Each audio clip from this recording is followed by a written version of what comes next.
Hai guys, my name is Ilin dan saat ini saya mau mereview ini buku Kisah 1001 Serba Pertama di Dunia by Reza Rahadian. Every invention, achievement, and discovery that we know today start with a first step. This book reminds us of that simple but powerful fact.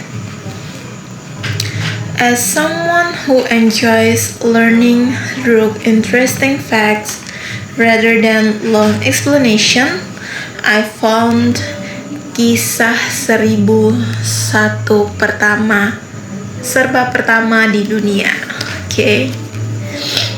to be both entertaining and educational. Buku ini berisi berbagai informasi tentang hal-hal yang pertama kali terjadi di dunia, mulai dari penemuan teknologi, transportasi, hiburan, olahraga, hingga berbagai rekor dan pencapaian manusia. So, what makes this book enjoyable is its ability to turn historical facts into something fun and easy to read. Alih-alih terasa seperti buku pelajaran, buku ini lebih mirip kumpulan trivia, kumpulan fakta-fakta menarik yang membuat pembaca terus penasaran untuk membuka halaman demi halaman berikutnya untuk mencari tahu informasi-informasi apa saja yang ada di dalam buku ini. So, what I like about this book, the biggest strength of this book is its variety. Setiap halaman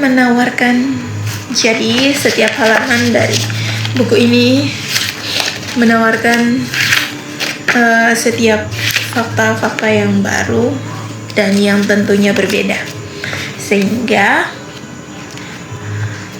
kalian yang mau membaca buku ini tidak akan merasa bosan karena buku ini sangat menarik.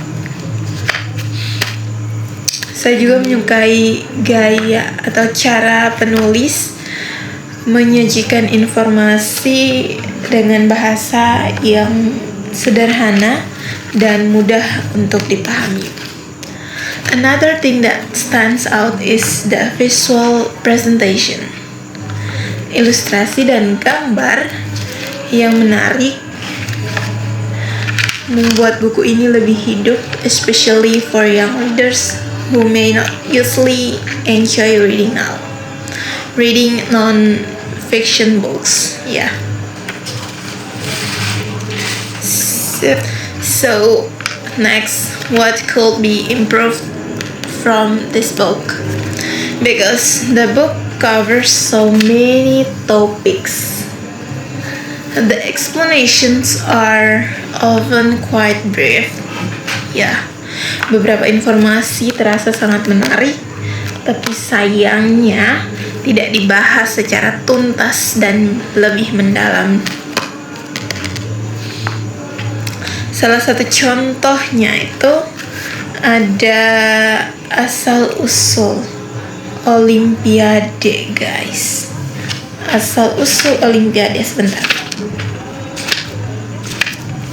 Asal-usul Olimpiade.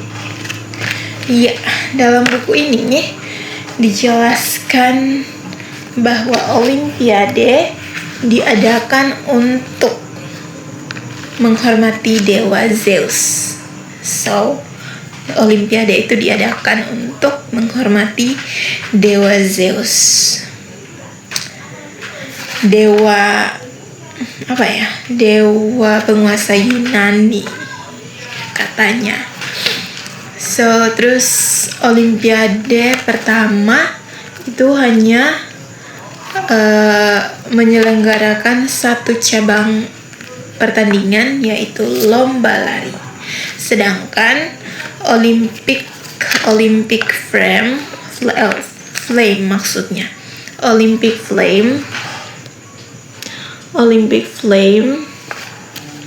atau nyala api Olimpiade baru diperkenalkan pertama kali di Amsterdam pada tahun 1928. As a result, readers who want detailed historical context may need to look for additional search.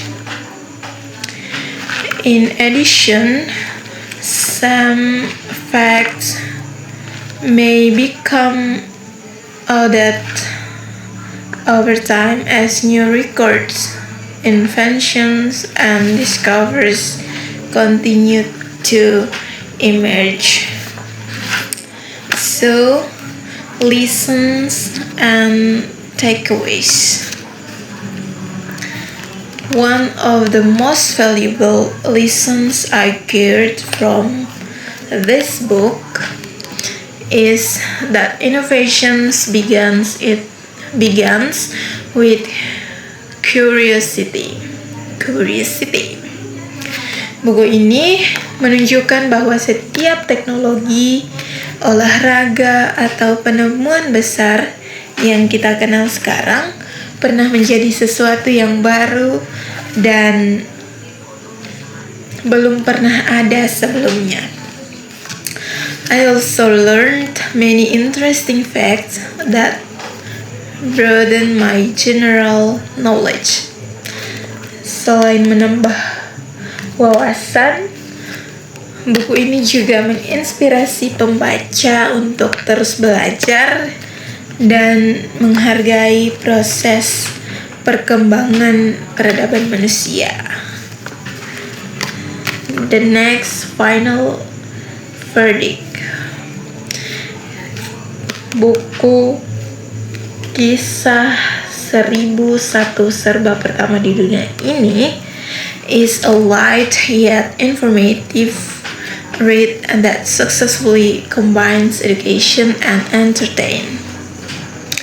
Meskipun pembahasannya yang tidak terlalu mendalam, buku ini sangat efektif dalam membangkitkan rasa ingin tahu dan memperluas pengetahuan umum para pembacanya karena sangat menarik. So, rating for this book is 4/5. This book proves that learning can be fun, especially when every page introduces you to something that happened for the very first time in history. Oke, di bagian akhir saya mau menambahkan sedikit pengetahuan yang saya dapatkan dari buku ini. Oke. Yaitu bahwa HP iPhone yang lagi trending sekarang itu ternyata sudah dikenalkan oleh Steve Jobs pada tahun 2007. Bayangkan, Apple sudah ada di tahun 2007 dan ini gambarnya. Tunggu sebentar. That's so mengejutkan saya.